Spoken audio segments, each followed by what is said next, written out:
Hello guys, কেমন আছো তোমরা? আশা করি সবাই খুব ভালো আছো। তো এই প্রচণ্ড গরমের মধ্যে মনে হচ্ছিল একটু বৃষ্টি হলে গরমটা কমবে, কিন্তু সকাল থেকে আজকে বৃষ্টি হচ্ছে কিন্তু গরম কিছুতেই কমছে না। মনে হচ্ছে বৃষ্টি হওয়াতে গরমটা আরও বেশি বেড়ে গেল। তো সকালের কাজ টাজ শেষ করে এখন রান্না করব। তো গরমের মধ্যে তো কিছুই রান্না করতে ভালো লাগে না, খেতেও তেমন ভালো লাগে না। তাই আলু পটলের তরকারি একটু চিংড়ি মাছ দিয়ে রান্না করব আর পটল ভাজা করে নেব।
তোমরা যারা ভিডিও দেখো পেছনের ওয়ালটা প্লিজ একটু ইগনোর করো, কারণ রান্নাঘরের ওয়ালে টাইলস না থাকলে ভীষণ দেখতে খারাপ লাগে। কারণ এই জায়গাটার মধ্যে সিঙ্কের জল টল ওয়ালের মধ্যে পড়ে। আমি জিনিসটা খেয়াল করিনি। এটা রেন্টের বাড়ি, যখন আমরা উঠেছি তখন তো রং টং করা ভালোই ছিল, কিন্তু বৃষ্টি যত হচ্ছে আর রান্নাঘরের জল টল যত পড়ছে সিঙ্কের জল ধোয়ার সময়, তো পেছনের ওয়ালের মধ্যে পড়ে রঙগুলো উঠে যাচ্ছে আর দেখতে ভীষণ খারাপ লাগছে। তো ভিডিও করতে তো ভীষণ অসুবিধা হয়, ওয়ালে ঘোরাতে পারি না ক্যামেরাটা। তো তোমরা যারা দেখো প্লিজ ইগনোর করো, কেউ খারাপ কিছু মনে করো না। পুরো বাড়ি টাইলস করা, কিন্তু রান্নাঘরের ওয়ালে কে টাইলস না দেয় ভাই? কি জানি কিভাবে কি করেছে, আমিও জিনিসটা খেয়াল করিনি। তো দেখতে খারাপ লাগে, এখন তো কিছু করার নেই, এভাবেই কাজ করতে হবে।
এই গরমের মধ্যে সকালবেলা রান্না টান্না করা আজকের মতো ফাইনালি কমপ্লিট হলো, আবার কালকেরটা দেখা যাবে।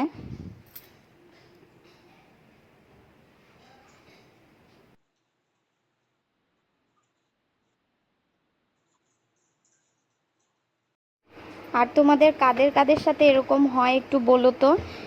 বাইরে থেকে ফল টল কিনে এনে ফ্রিজে ঢোকালে আর মনেই থাকে না খাওয়ার জন্য, ফ্রিজ থেকে বের করতে মনেই থাকে না, ফ্রিজের মধ্যেই পচে পচে নষ্ট হয়, এরপরে ফেলে দেই।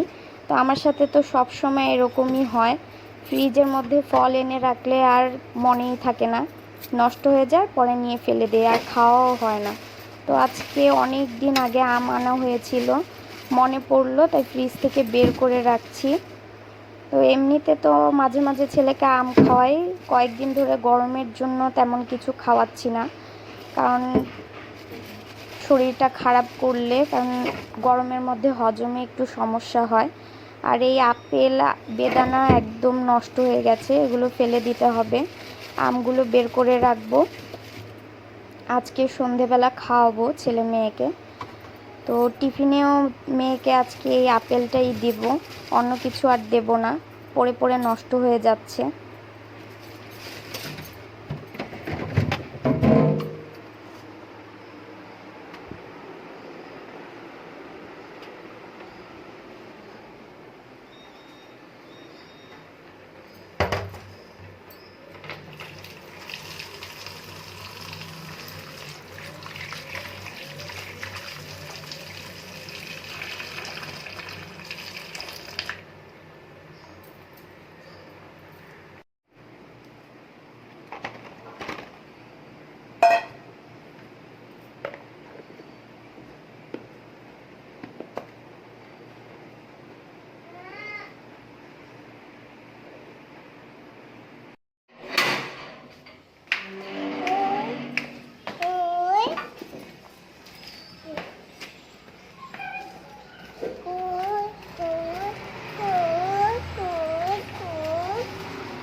এখানেই দাঁড়া, অনেক রৌদ্র, এখানেই দাঁড়া।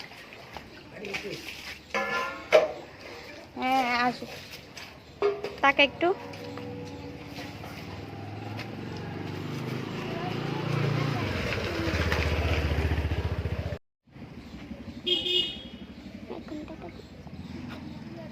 দাও, একটা চুমা দাও, চুমা দাও, দিবাই চুমা দাও, দিবা না?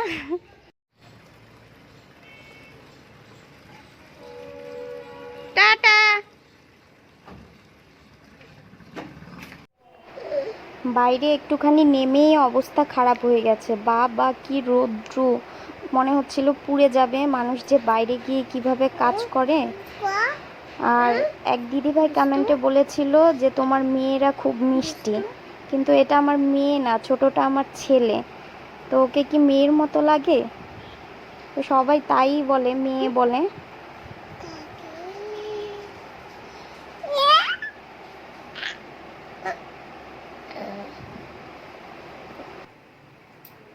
আর গরমের জন্য আজকে ভাত খেতে ইচ্ছে করছে না, রাতের বেলা আবার রুটি বানাতেও ইচ্ছে করছে না গরমের মধ্যে দাঁড়িয়ে থেকে থেকে, তাই একটু জল রুটি করে নিব।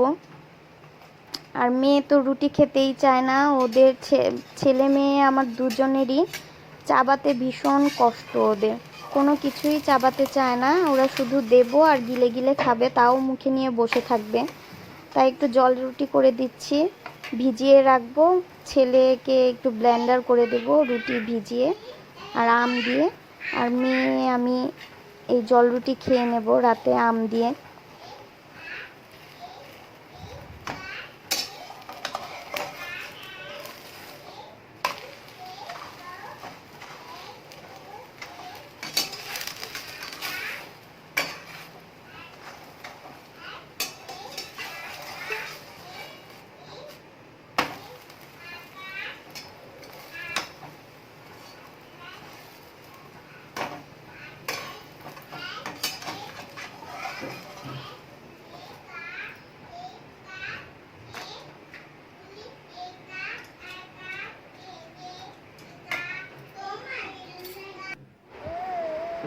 আমরা এখন রাতের খাবার খাই আম দিয়ে, জল রুটি দিয়ে। তো আজকের মতো এ পর্যন্তই, টাটা। দুষ্টু ছেলে।